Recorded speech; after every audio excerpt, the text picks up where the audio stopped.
không như bây giờ biển là hoang vắng. Lời tôi nhỏ bé tiếng gió thét cao biển tràn nỗi đau.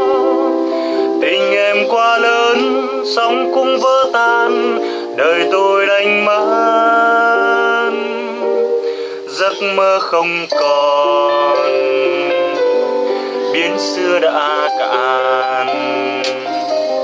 Vắng em trên đời biển thầm than khóc ngàn lần với tôi, cùng tôi biển chết, cùng em biển tan. Ngàn lắm nỗi đau hoa kiếm mây ngàn, cô đơn biển cạn.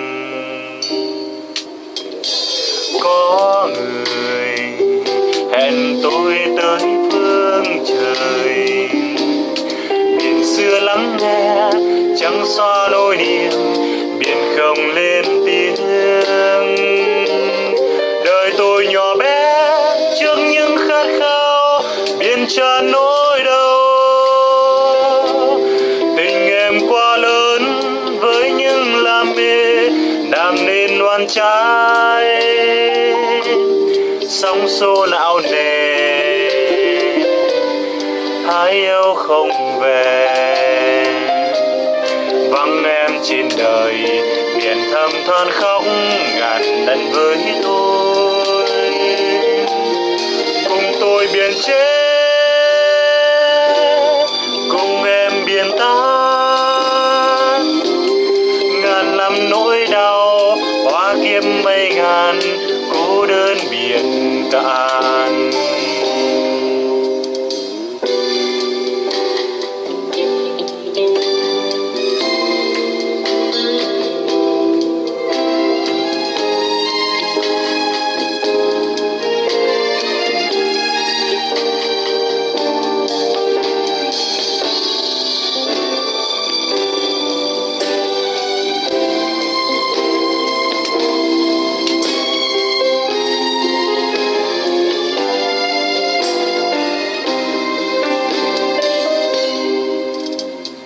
Có người hẹn tôi tới phương trời, biển xưa lắng nghe chẳng xóa nỗi niềm, biển không lên tiếng.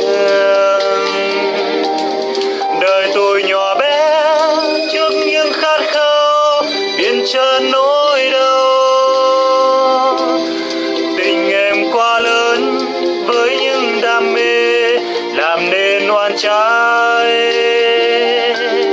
Sóng xô lão lệ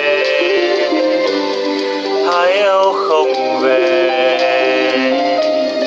vắng em trên đời biển thầm than khóc ngàn lần với tôi,